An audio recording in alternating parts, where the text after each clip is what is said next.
Ya estamos. Hola amigos del Tamarindo Media Network, muy buenos días.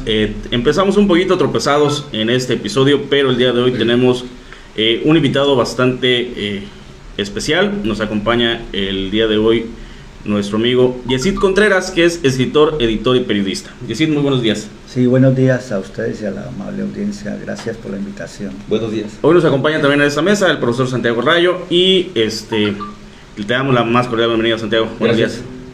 Y como siempre, agradecerle a todos su gentil compañía y tenemos por allí algunos enlaces, pero vamos a entrar de lleno a la plática que vamos a tener con Yesid Contreras. Él es escritor, editor y periodista, articulista en la revista Siempre, ha sido director del Faro Editores, es México colombiano sede en Chetumal.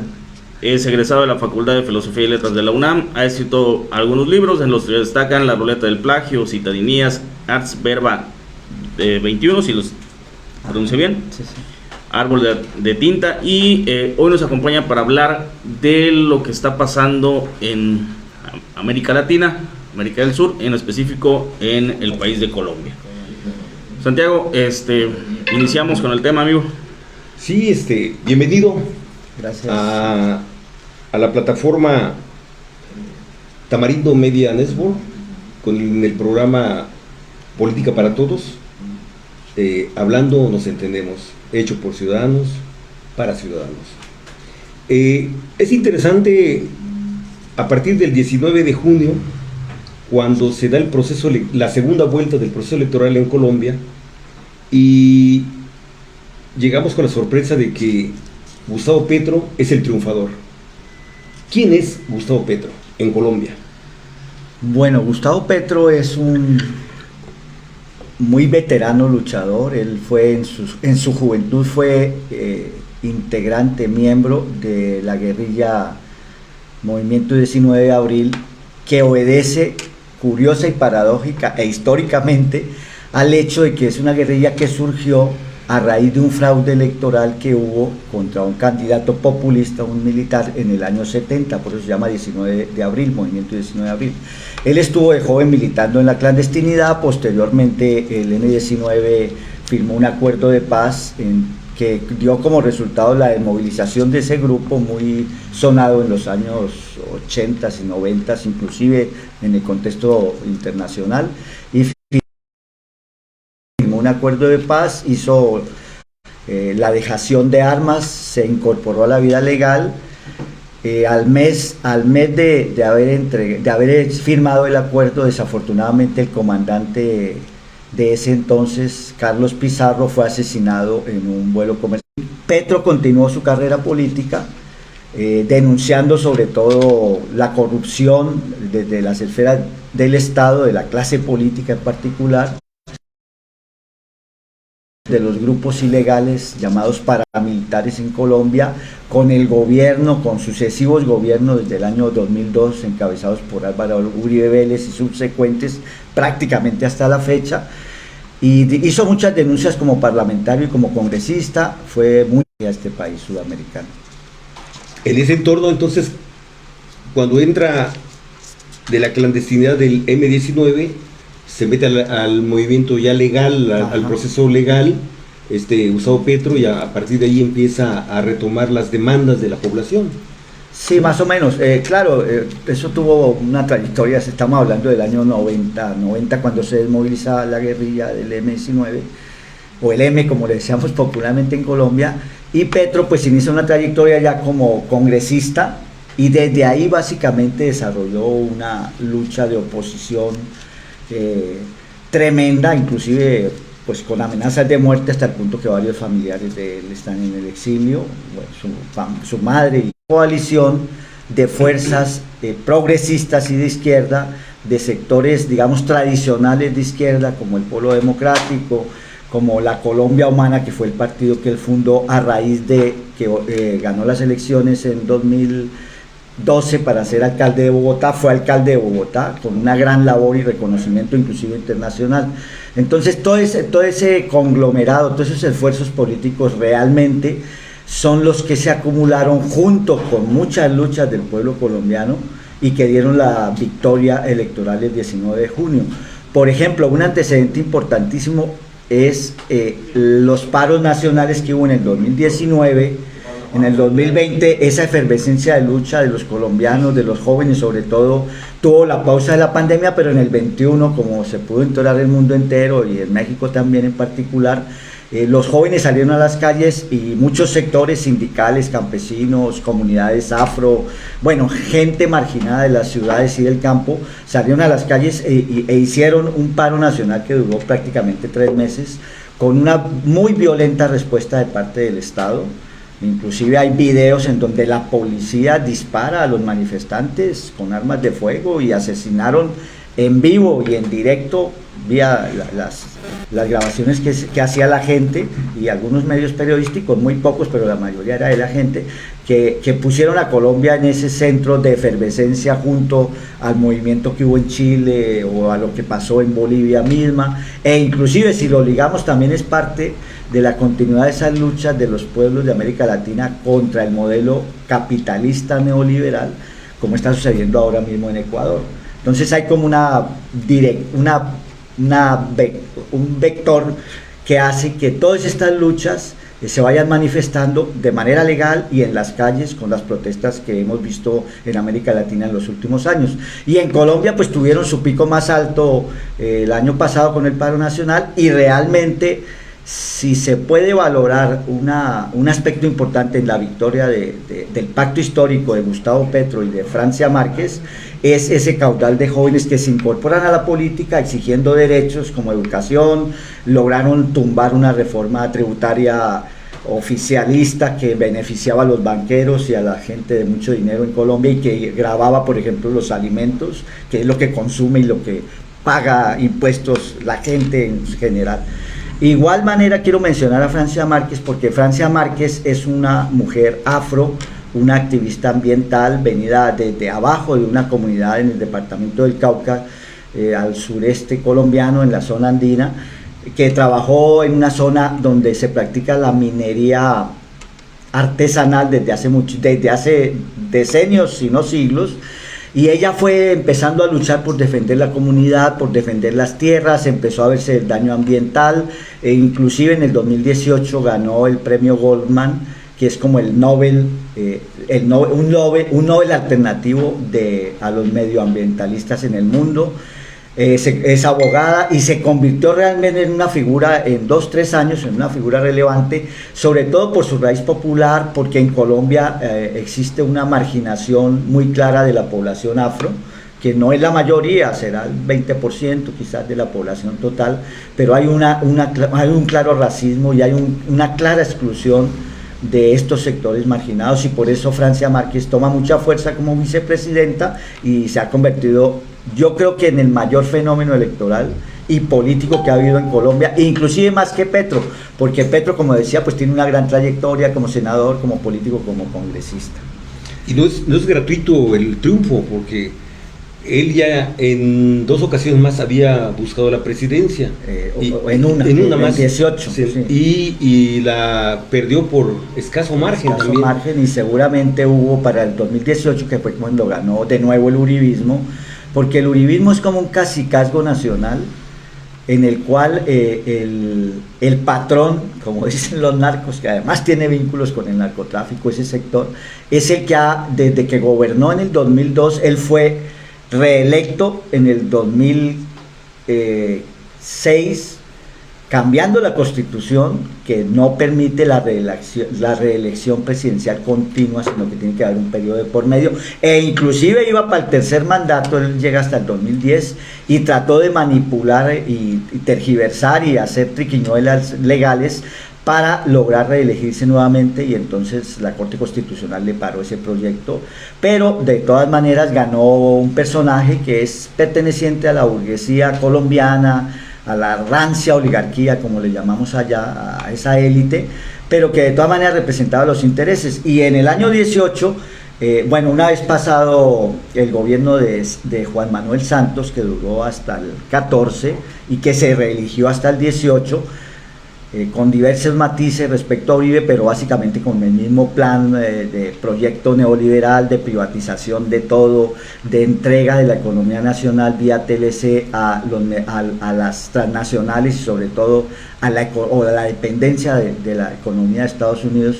Entonces se dan las elecciones con Duque, que prácticamente ha sido el más nefasto presidente de Colombia en toda su historia, porque la incapacidad latente en muchos frentes ha sido evidente, inclusive a nivel internacional, diciendo mentiras respecto al acuerdo de paz que firmó la guerrilla de las FARC con el gobierno en el 2016. Y entonces estas elecciones entre Duque y Petro, pues parece que hubo mano negra ahí, que hubo una serie de cosas que dejan dudar sobre la transparencia de la elección, que hubo un fraude, y por eso Petro pues queda ahí a quedó como a 2 millones más o menos, sí, en la segunda vuelta del 18. Y ahora pues sí, definitivamente parece que hubo más transparencia, por lo menos hubo más vigilancia ciudadana, y se logra esta movilización hasta el punto de que el pacto histórico logra la presidencia, en lo que los colombianos ya empezamos a ver. Yo soy colombo-mexicano, pero ya empezamos a ver como una transformación, como un cambio histórico, porque nunca antes había habido excepto desde Bolívar, casi de la independencia en el siglo XIX, no había habido un representante de los intereses populares y ajeno a una serie de familias y apellidos que son los que han controlado la política nacional desde entonces, desde el siglo antepasado. Y en el siglo XXI ya decía yo que el uribismo es el que ha primado en el poder, y realmente esa clase ha construido un Estado en Colombia, pese a que hay una constitución que es relativa moderna y que proclama el Estado social de derecho con muchas, digamos, garantías que no existían en Colombia antes del 91 y que ahora no existen en la práctica, y ellos han instaurado prácticamente un narcoestado, porque tiene fuertes vínculos el presidente saliente Duque con el narcotráfico, comprobados, que le financiaron su campaña, que hace compromisos, pero además convirtieron el Estado en un botín en donde estas familias saquean a discreción el erario público, hacen negocios, contratos ilegales, etcétera, se adueñan de la tierra. Exactamente, y la apropiación de la tierra, que ese es un fenómeno también muy de Colombia, que yo comentaba contigo antes de entrar al aire.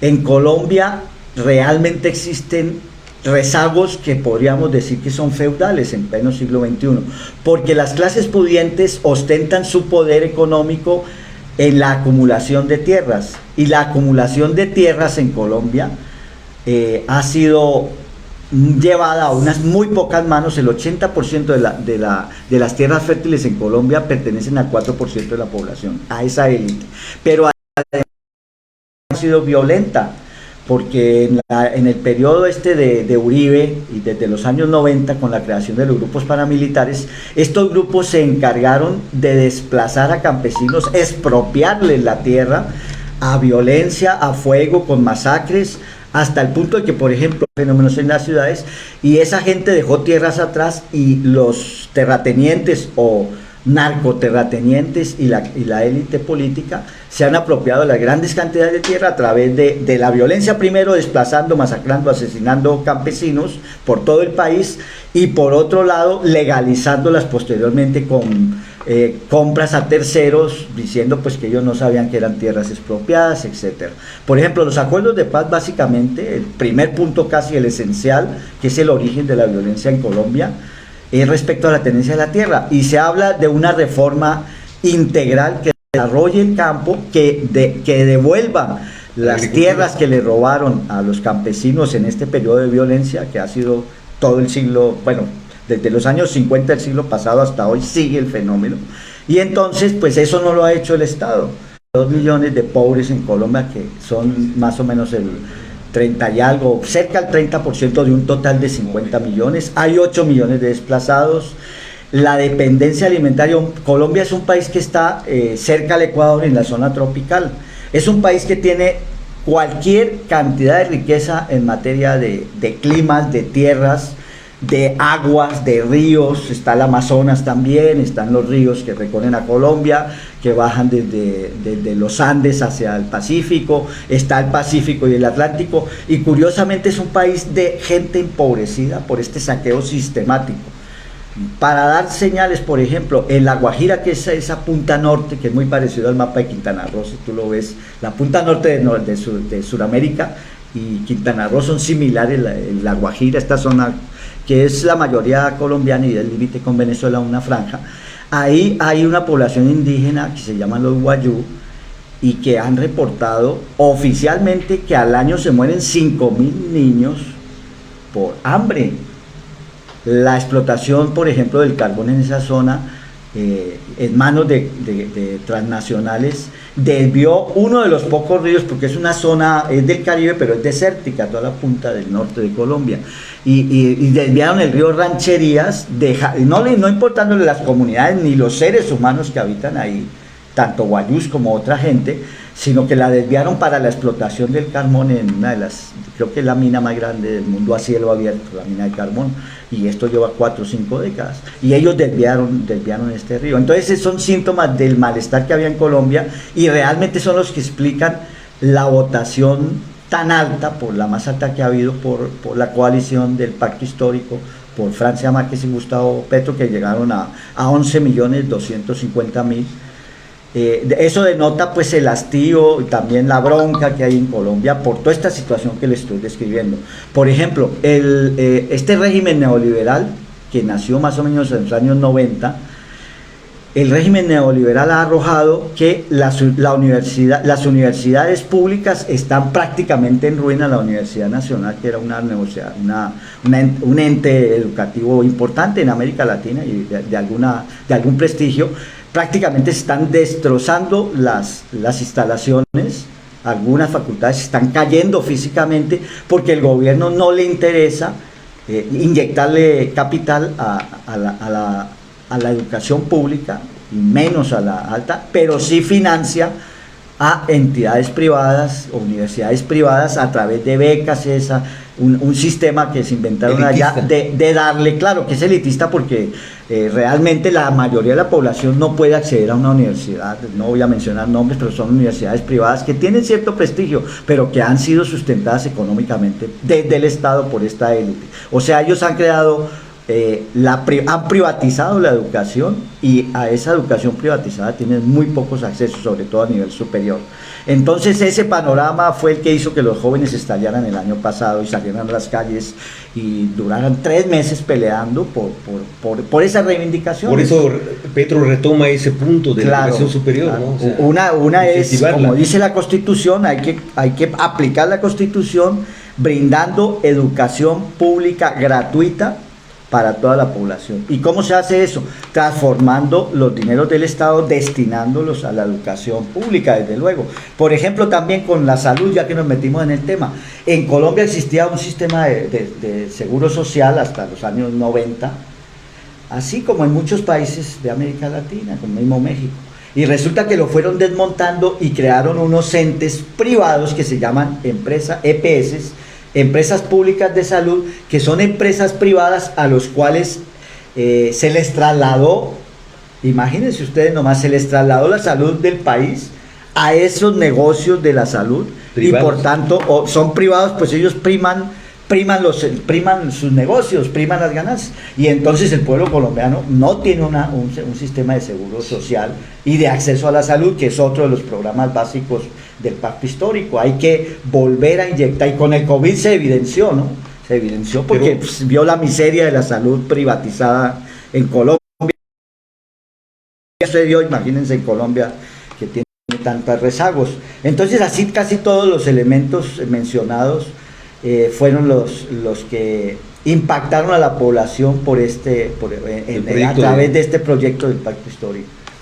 Pero un detalle ahí tú que tienes, o sea, entonces con todo ese rezago, con todos esos problemas que existe, que tiene el pueblo, y que cansado precisamente de todas esas cuestiones que vivía, le da el gane a Gustavo Petro.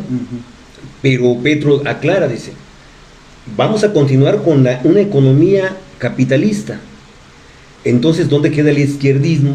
¿Dónde queda la política progresista que maneja Petro? Claro. Ahí que, o sea, ¿cómo empatar todo esa cuestión política?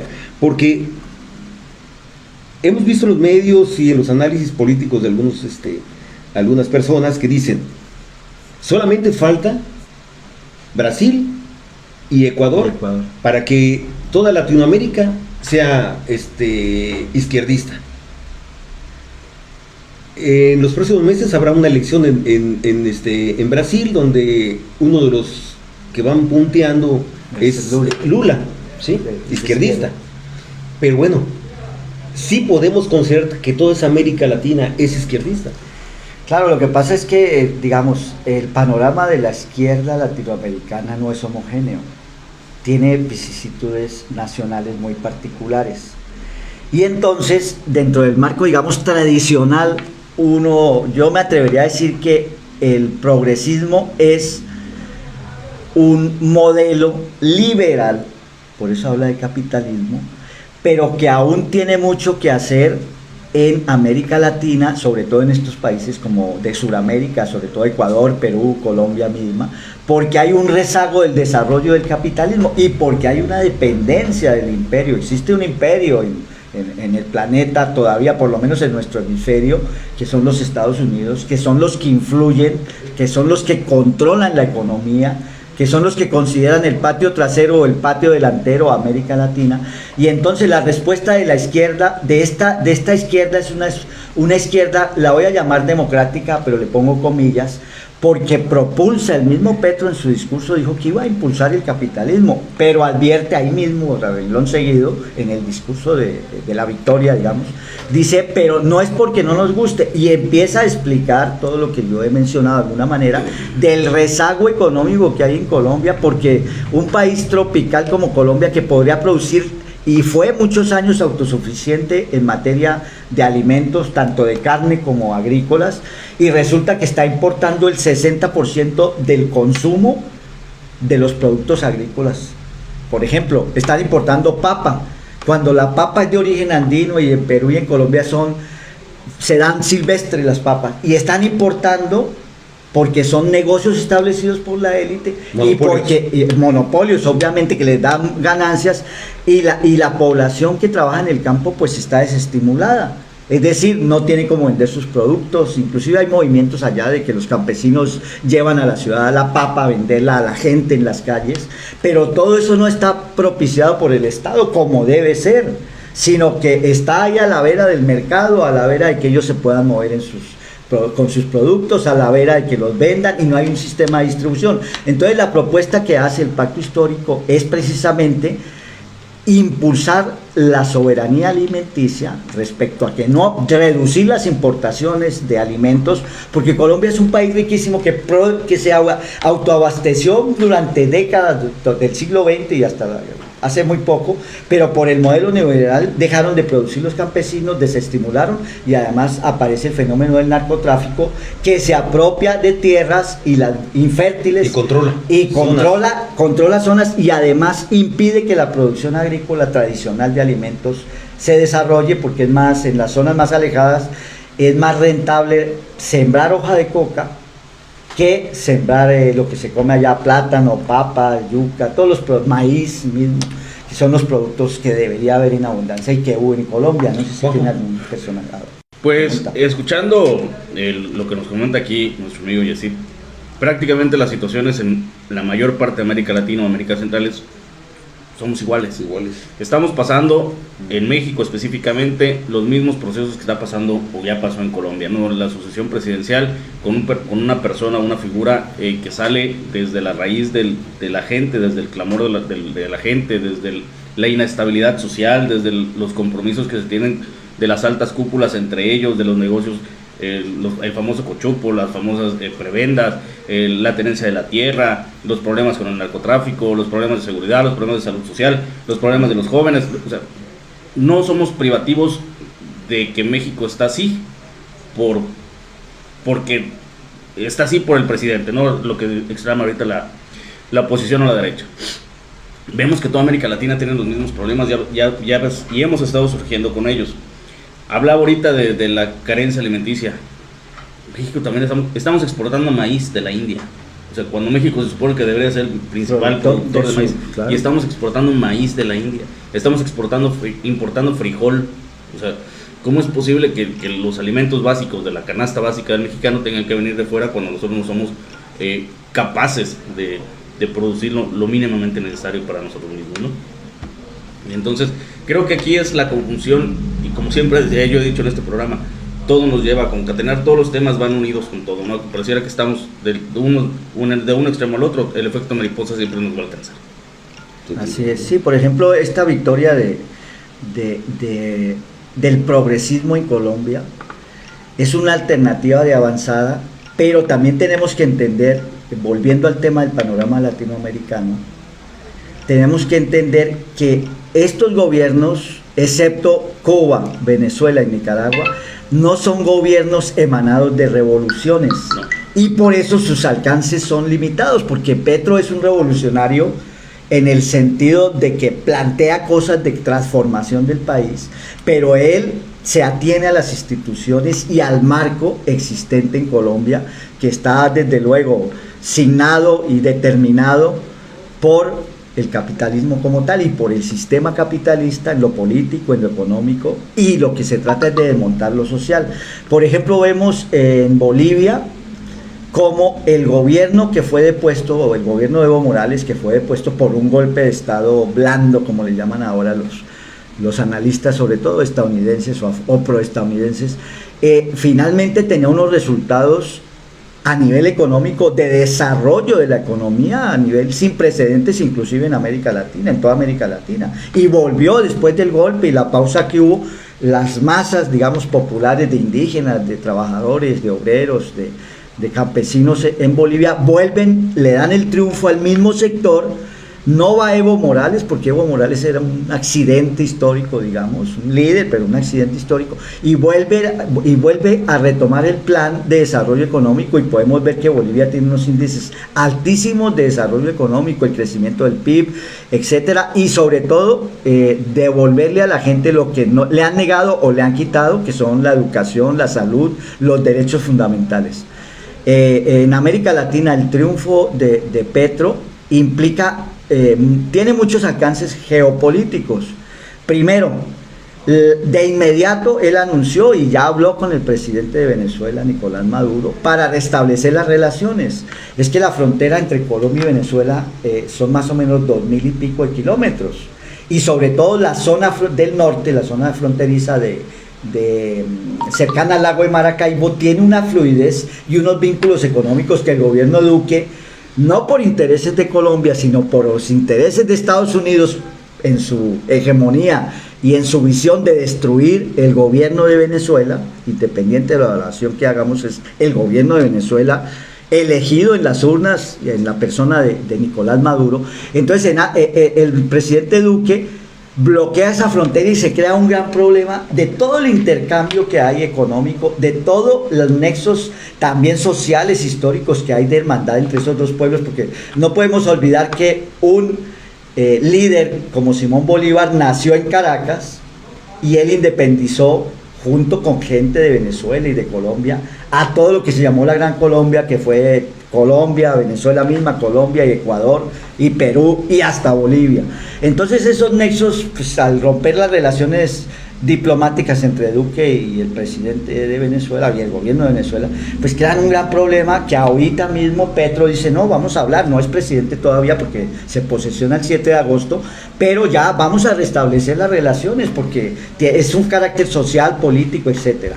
Ya vimos cómo Estados Unidos con la guerra de Ucrania tuvo que dialogar con el gobierno que no reconoce del presidente Maduro, porque necesitan el petróleo y el gas, porque Rusia les dijo a Europa, adiós, ustedes no me pagan, adiós, me sancionan, bueno, no les vendo lo que yo tengo.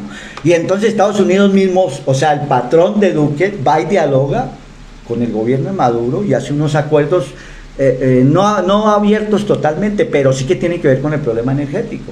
Pero el otro se queda colgado la brocha después de generar ese conflicto y esas tensiones entre Colombia y Venezuela en un problema que no es el de Colombia, es el de Estados Unidos, a través y utilizando a Colombia como un peón. Como en mi barrio, con su aventura ajena y quedó exactamente, bailando. Sí, crearon toda una oleada de que el bloqueo económico, no nos olvidemos de esa pretendida ayuda humanitaria, que era el disfraz que tenía una invasión que se proclamó hace 3 años y que fue un desastre. pero precisamente mostró la desvergüenza de la élite colombiana y también la incapacidad de visionar el asunto de más largo plazo. Entonces, el efecto Petro también va a tener efectos en América Latina. Las relaciones con Estados Unidos, por ejemplo, tienen que ver con la lucha fracasada contra el narcotráfico en Colombia. Fracasada, ¿por qué? Porque hoy en Colombia se produce mucho más cocaína y es el principal exportador mundial de cocaína. ¿A dónde? A Estados Unidos. Y la política de fumigar con glifosfato, de no sustituir el cultivo de la hoja de coca, que es el insumo principal, por productos agrícolas tradicionales, todo eso fracasó porque ellos nomás piensan en la represión, en el beneficio para Estados Unidos, en garantizar su consumo. Bueno, y la acumulación de capitales. La economía colombiana, curiosamente, no tiene números rojos. ¿Y por qué? ¿Qué milagro? Si estoy hablando de un panorama de desastre. Pues porque el narcotráfico le inyecta una gran cantidad de dólares y desde la élite que gobierna Colombia, desde el narcogobierno, está manteniendo la economía colombiana. Entonces todo eso tiene que ver con el efecto Petro, que le llamo así, me lo acabo de sacar de la manga. El efecto Petro a nivel internacional va a tener que hablar de eso. Además, Petro también, yo creo que, tiene unos alcances bastante visionarios, inclusive reconocidos a nivel internacional. Él es de los líderes latinoamericanos actuales, escasos, que plantea el problema del medio ambiente en el centro de la política que va a desarrollar como gobierno. Es decir, hay que luchar contra el cambio climático. Y dice, Colombia, por ejemplo, es uno de los por estar en el trópico cerca del Ecuador, esta Guajira, la vuelvo a mencionar, es uno de los países que más recibe sol, entre comillas, más se puede desarrollar la energía, la producción de energía de fuente solar a través de los mecanismos técnicos que haya que instalar, y dice, eso lo tenemos desperdiciado. Y curiosamente los productores de energía en esa zona del país, en la región caribe colombiana, son entidades que están en manos privadas y tienen las tarifas más caras en todo el país de la energía eléctrica. Entonces Petro plantea eso, que hay que luchar contra el cambio climático. De hecho, la primera llamada aquí, la primera conversación con Biden, que fue casi los 2 días, le planteó, y creo que en el discurso dijo que el cambio climático había que hablarlo con Estados Unidos, porque nosotros recibimos el efecto invernadero, pero ellos son los que producen el cambio climático con las mayores emisiones de gas. Entonces, ¿cómo le hacemos? En fin, entonces en eso también ha sido muy visionario, es decir, es un discurso, el de Petro es innovador. Yo tengo algunas críticas y reservas, pero de todas maneras es innovador y es de cambio profundo en Colombia, y va a tener implicaciones en América Latina, como lo digo. El hecho de poner el cambio climático en primer lugar, el hecho de cuestionar la política antidrogas de Estados Unidos, que ha sido manejada de manera militarista y sobre todo, por ejemplo, para preparar agresiones, bloqueos a la vecina Venezuela. Esos son puntos espinosos que va a tener Petro, por ejemplo, en la agenda. ¿Cómo tratar el asunto de que Colombia es prácticamente una base militar? Hay 8 bases militares norteamericanas en territorio colombiano con soldados estadounidenses, y están todos enfilados ¿a qué? A mantener la economía y a propiciar el colapso del régimen de Venezuela y de los que se ofrezca, porque en su momento también estaba Ecuador, porque en su momento en Bolivia hicieron lo que hicieron. Entonces prácticamente es como una OTANcito suramericana dirigida por Estados Unidos, y Petro va a tener que poner en la agenda el rollo. Pero es un problema de soberanía, claro, porque además estos soldados han estado involucrados en violaciones de población, de tráfico, de pornografía infantil con niñas colombianas, etcétera, lo cual no han ocultado los medios, pero que van a estar ahí en ese contexto. Entonces, las relaciones con Venezuela ya reabiertas, pues tienen que ver con la política de Estados Unidos, con su fracaso de invadir a Venezuela, con su fracaso de crear un pelele como Guaidó de presidente, que nunca gobernó más que lo que hizo fue saquear las finanzas de Venezuela en el exterior y robarse el dinero que le daba a Estados Unidos para la oposición venezolana, etcétera. Entonces, todas esas implicaciones va a tener en el contexto internacional digamos, esta oleada de Petro, luego viene Lula, y si vemos a dirigentes como Lula, como Boric el chileno, como López Obrador o como Xiomara Castro en Honduras, vemos que tienen un arco político que podríamos decir que es de izquierda, entre comillas, porque son bastante diferentes en la aplicación de su política. Por ejemplo, López Obrador da predominio a la soberanía energética a través de la renacionalización de los recursos petroleros. Exactamente, eso es lo que está haciendo. Pero Petro habla de despetrolizar y descarbonizar la economía. Entonces veamos la diferencia si los dos son... Bueno, lo de populista yo no lo utilizo porque generalmente se ha utilizado como peyorativo desde la derecha. Como para, es que eres populista, entonces ya me descalificaste. No, el populismo también puede tener una vertiente que ayude a los pueblos a salir de la miseria, la pobreza y que supla sus necesidades. Pero bueno, entonces todo este panorama internacional está cambiando con lo que tú dices. Inclusive se acaba de sumar Ecuador a esa ola, porque hubo un gobierno progresista o socialdemócrata, si lo queremos denominar con mayor precisión con esos referentes, que fue el de Correa. Posteriormente hubo un intermediario que traicionó esa revolución ciudadana, creo que le llamaban allá en Ecuador, y que se pasó a las filas ahí, que firmó acuerdos con el FMI, o sea, con la banca internacional, que son los vampiros que chupan a los pueblos a través de los préstamos. Y entonces, posteriormente ahora llega este Lazo, que es un banquero, creo, es un magnate que está gobernando, y obviamente está gobernando para sus intereses, y por eso son las revueltas, porque la gente en América Latina ya tiene muchos ejemplos de rebelión, quizás los primeros en Chile hace unos años, bueno, está lo que pasó en Bolivia, que lograron revertir el golpe de Estado.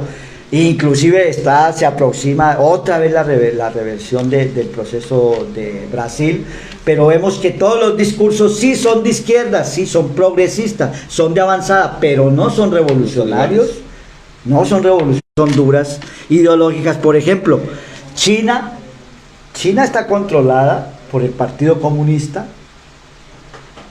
políticamente.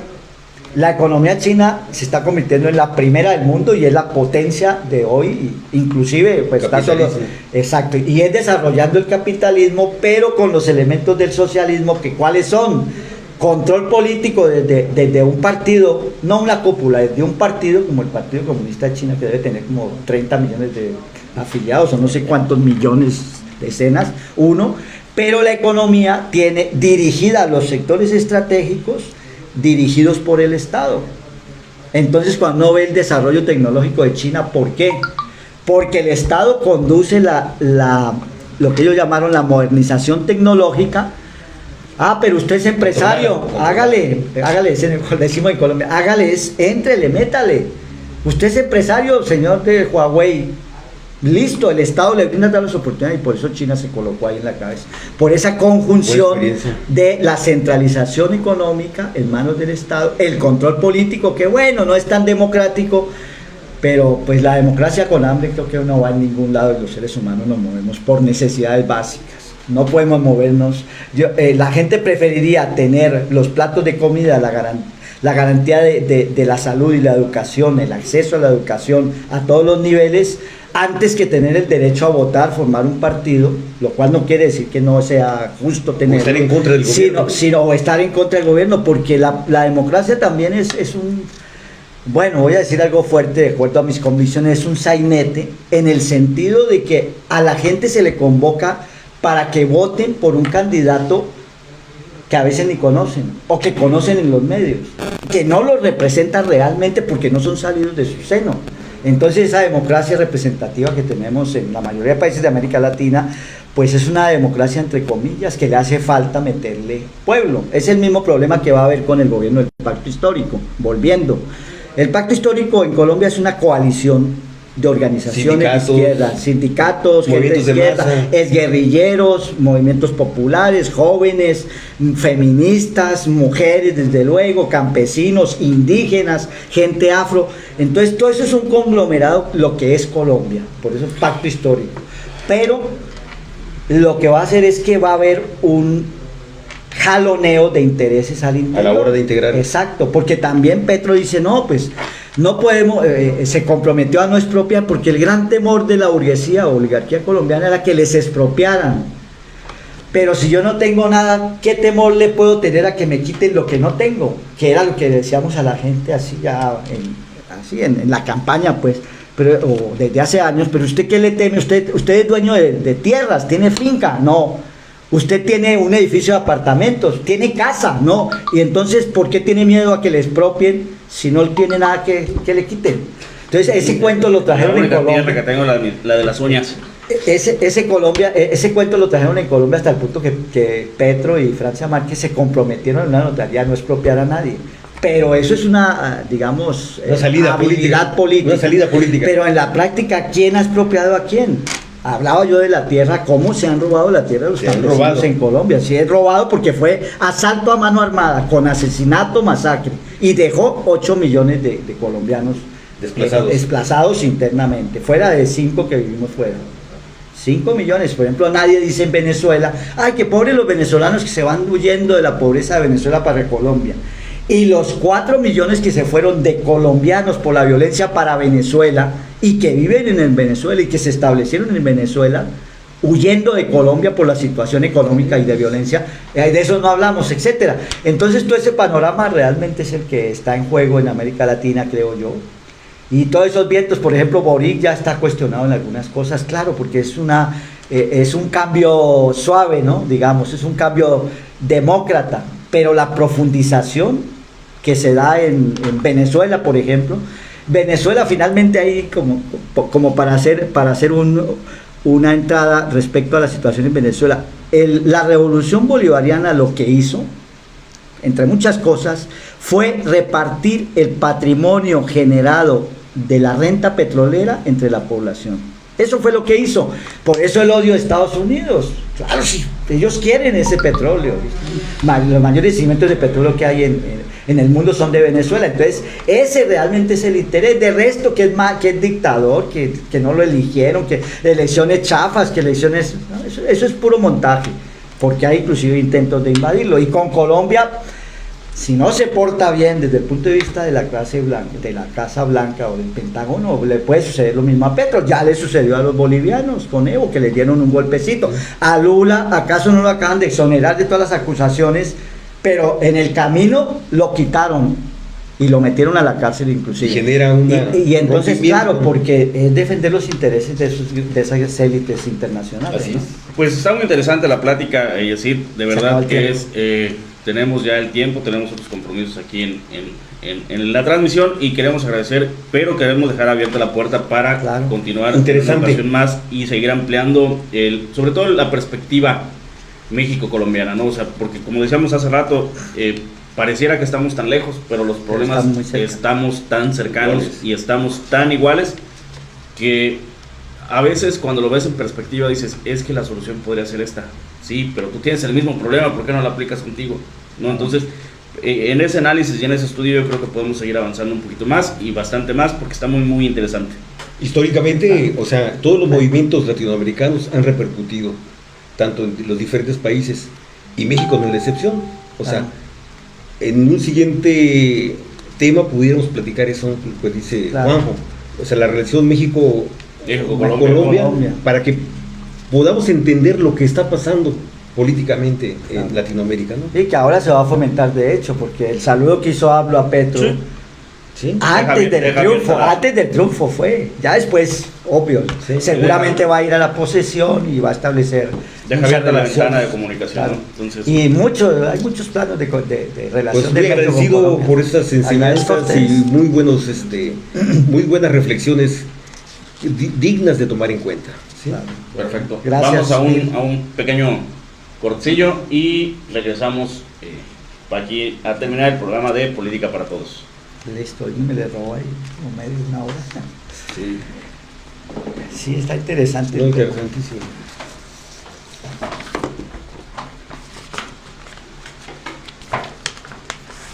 Bueno. Yo tenía que ir al Carrillo, pero no, ya no. No, interesante tema, ¿eh? Sí, luego seguimos hablando. Queda pendiente esto para una siguiente. Claro, porque yo voy a ir a Colombia, no me puedo perder de la posesión del hombre, va a ser algo histórico, entonces voy a ir, pero yo regreso Estoy en julio, agosto. Listo, hermanos. Gracias, hasta luego. Gracias por su apoyo, por todo. Y bueno, eso es una cosa.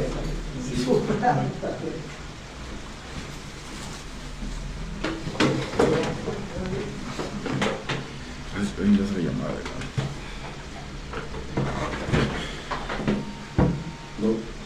No fue.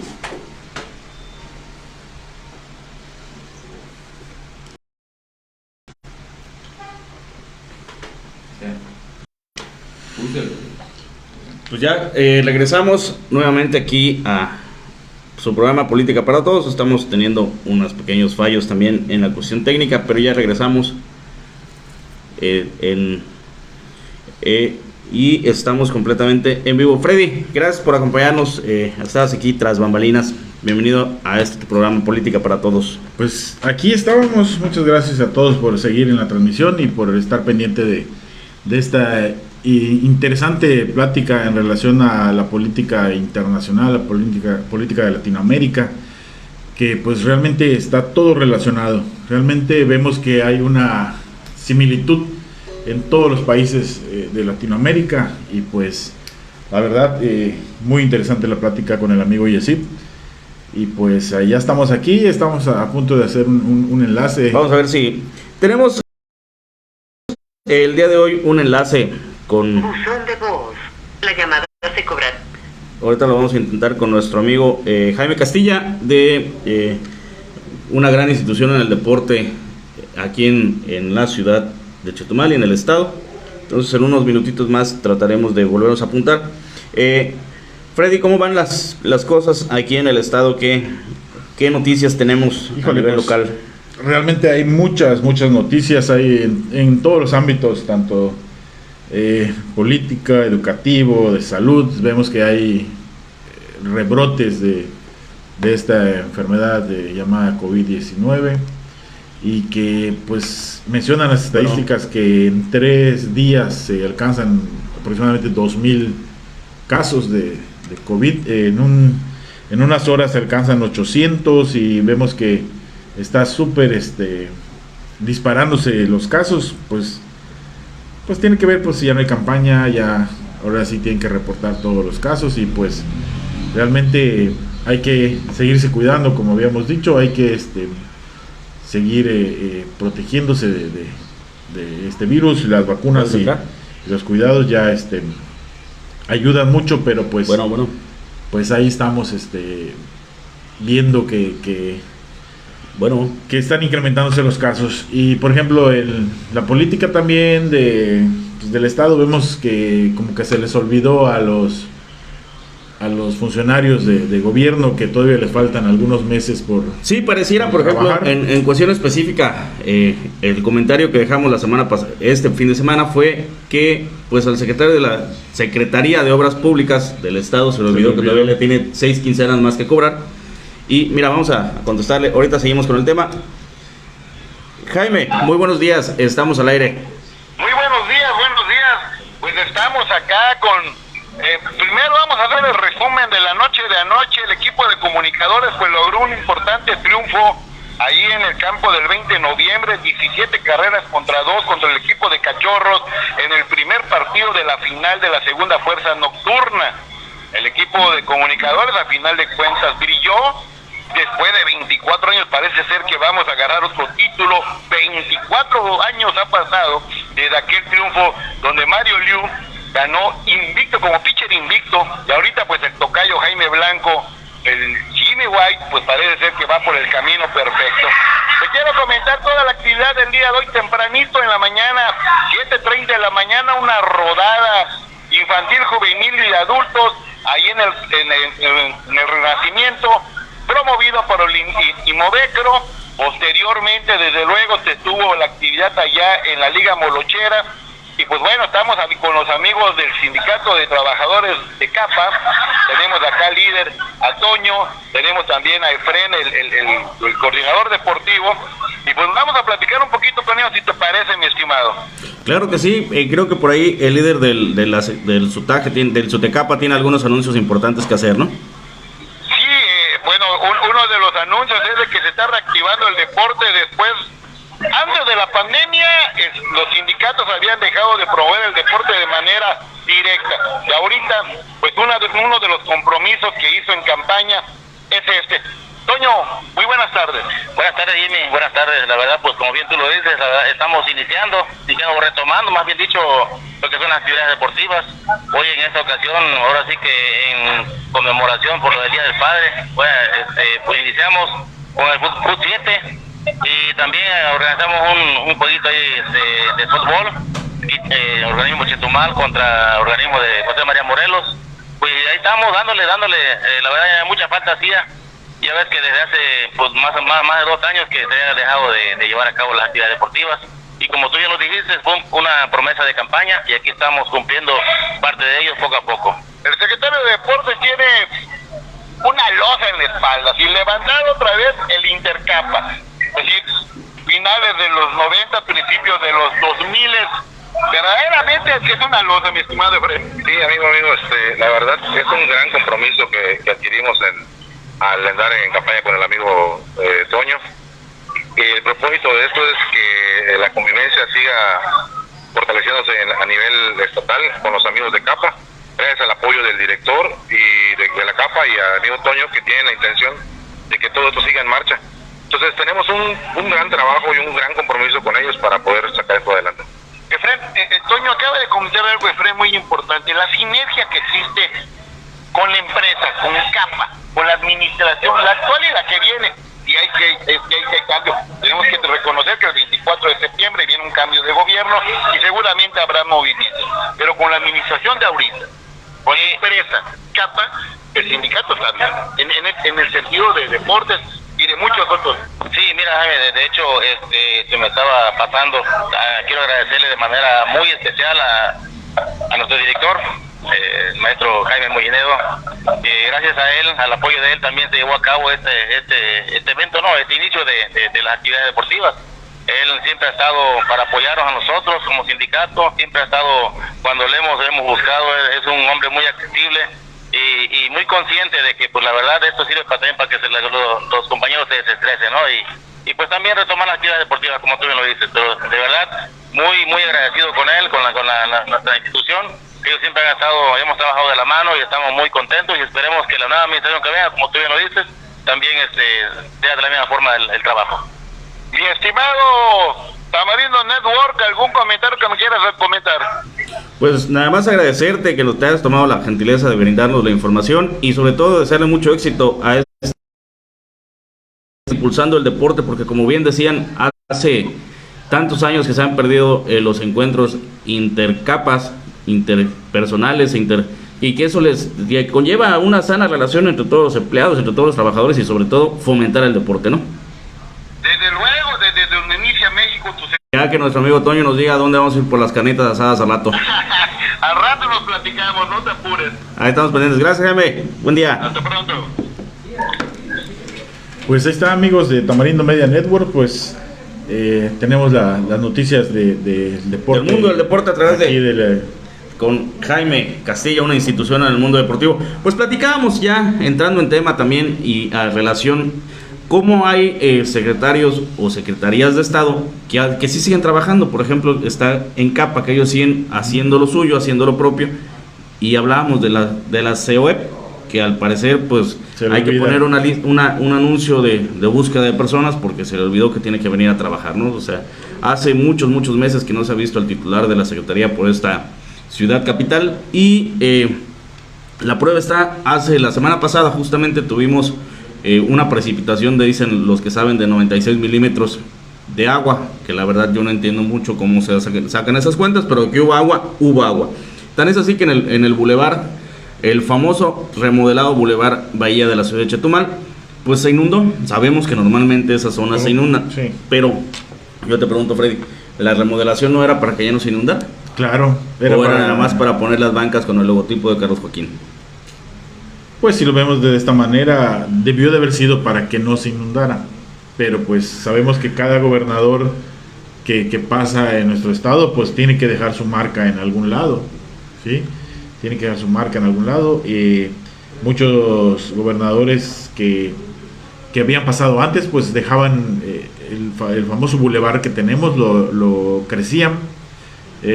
2 sexenios pasados lograron conectarlo hasta llegar al poblado de Calderas, y supuestamente había un acuerdo entre los gobernadores que cada gobernador que pasara iba a incrementar este bulevar para seguir hacer un ampliando balcón más grande y más bonito. Y pues vemos que tanto el pasado sexenio y pues no se pudo incrementar, o no se quiso incrementar este bulevar, que tenía, según las proyecciones, debería llegar hasta lo que es el poblado de Santa Elena.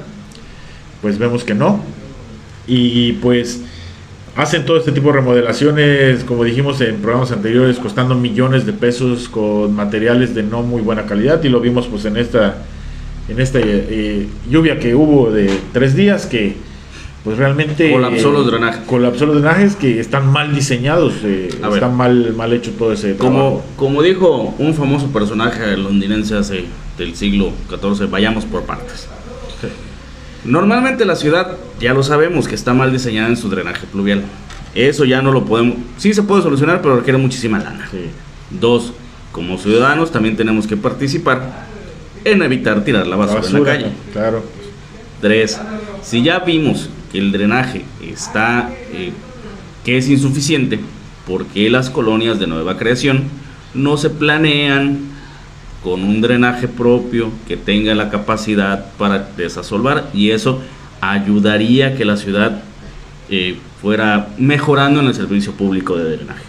Pero no. Hemos visto que en los nuevos espacios, porque todos los ciudadanos debemos tener un espacio digno donde vivir, pues también se inundan, Freddy. Sí. Colonias nuevas también se inundan. No solo nuevas, también colonias antiguas, donde dicen, es que siempre se ha inundado en estas calles. Bueno, entonces, ¿cómo se soluciona si siempre se ha...? Vamos a suponer que las antiguas, pues ya no las podemos solucionar porque ya estaban así, ¿no? Pero ¿y las nuevas? Sí. O sea, ¿cuál es el pretexto de que una colonia nueva se inunde? Sí, debe ser planeada, debe ser diseñada, debe de hacerse estudios para todo ese tipo de la orografía del terreno, etcétera, donde vean ahí donde la misma orografía te muestra los deslaves, hacia dónde vamos.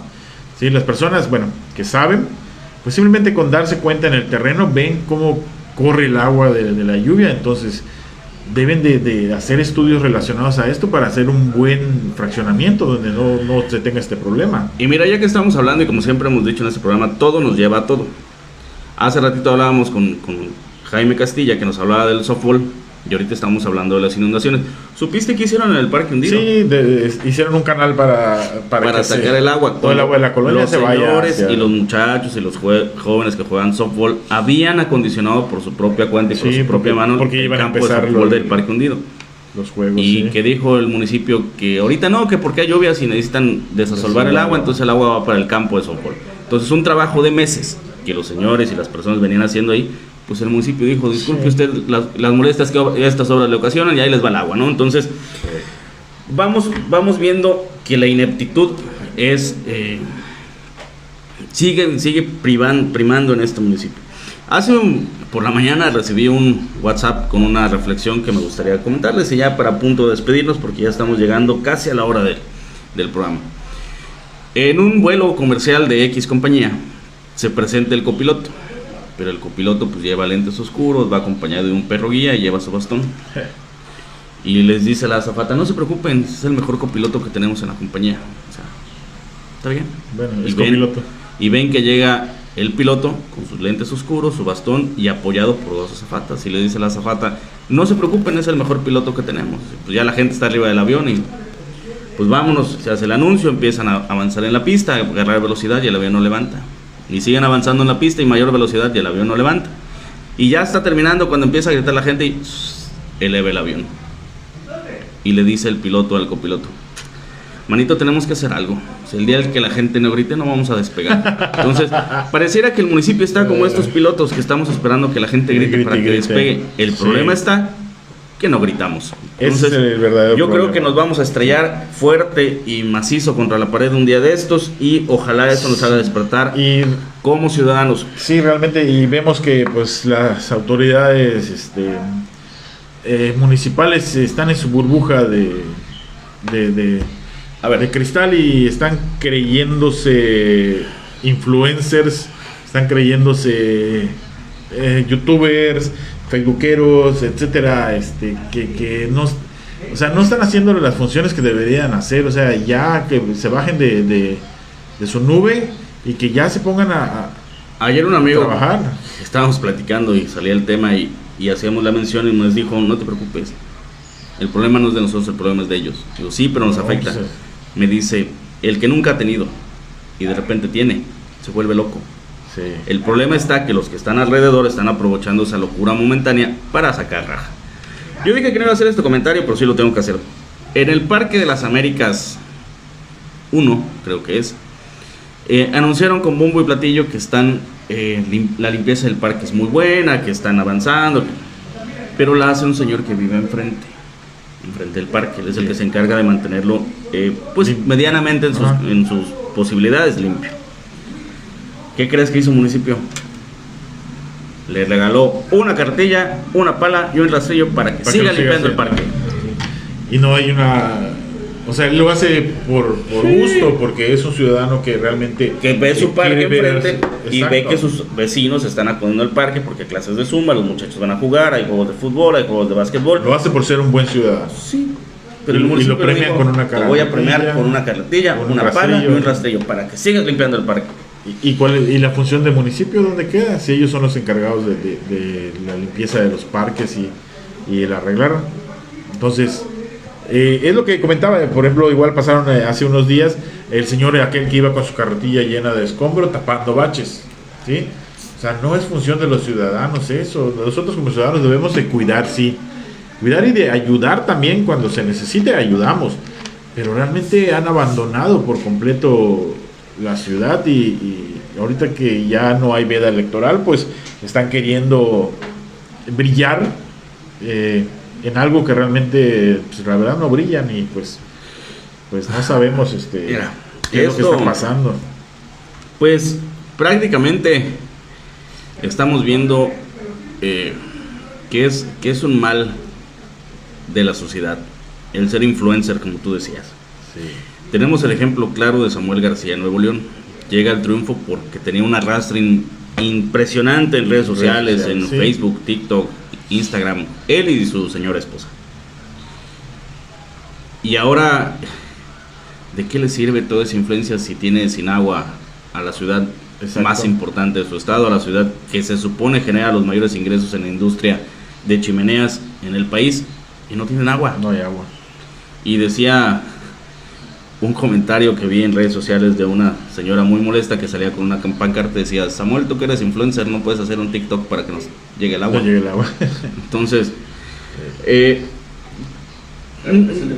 no todo lo que está en redes sociales es bueno, no todo lo que está en redes sociales es malo. Tenemos que aprender a discernir la diferencia. Si es cierto lo que nos dice por acá, la revocación de mandato. Si ya hay una, creo que es presidenta municipal, alcalde en la Ciudad de México, que ya está en proceso de revocar el mandato Sí. por malas funciones, alcalde de la Ciudad de México, de una Sí. alcaldía de la Ciudad de México. También les debería de alcanzar aquí a los municipios esa posibilidad de los ciudadanos de decir: no me estás funcionando. No porque tengamos alguna filia o alguna fobia contra alguna persona, sino es decir, no estás haciendo bien las cosas. Por ejemplo, hay alcaldes aquí en el estado que están tratando de hacer bien las cosas. Perdidos en la ignominia, Carrillo Puerto, Tompe Blanco, Lázaro Cárdenas, Sí. o sea, ¿y qué vamos a hacer, no? O sea, nosotros como ciudadanos tenemos que seguir aguantando todos esos desplantes y esos desprecios de la autoridad. Pues no deberíamos, como ciudadanos, no deberíamos seguir aguantando, deberíamos, ahora sí que promover la revocación de mandato de estos. Realmente, ahora sí que ubicarnos ya bien como ciudadanos y ya organizarnos, como dicen, los ciudadanos organizados, pues realmente tienen mucha fuerza. Pues sí. Freddy, quiero agradecerte un capítulo más en esta aventura. Sus cartas de renuncia con carácter irrevocable para evitar el finiquito. Les agradezco mucho a todos, gracias por acompañarnos, gracias a los que nos escribieron. Y como dicen todos los influencers, no se olviden de reaccionar, compartir y de suscribirse a nuestros canales. Dale a la campanita para que escuches las nuevas actualizaciones. Cuando tengamos transmisión en vivo. Estamos en Facebook, Twitter, Instagram, YouTube. Ahí OnlyFans, pueden ver nuestros videos Tinder. anteriores y reaccionar. Es importante que comenten ahí cuando menos unos puntitos para ir incrementando. Y pues aquí estamos, Tamarindo Media Networks, un programa de ciudadanos para ciudadanos. Y pues muchas gracias a todos, Juanjo, al staff, y pues seguimos en esta aventura llamada Política para Todos. Muchísimas gracias, nos vemos, gracias a los que nos escribieron, gracias a Jaime Castilla por la interacción, gracias al punto sobre la I y nos vemos.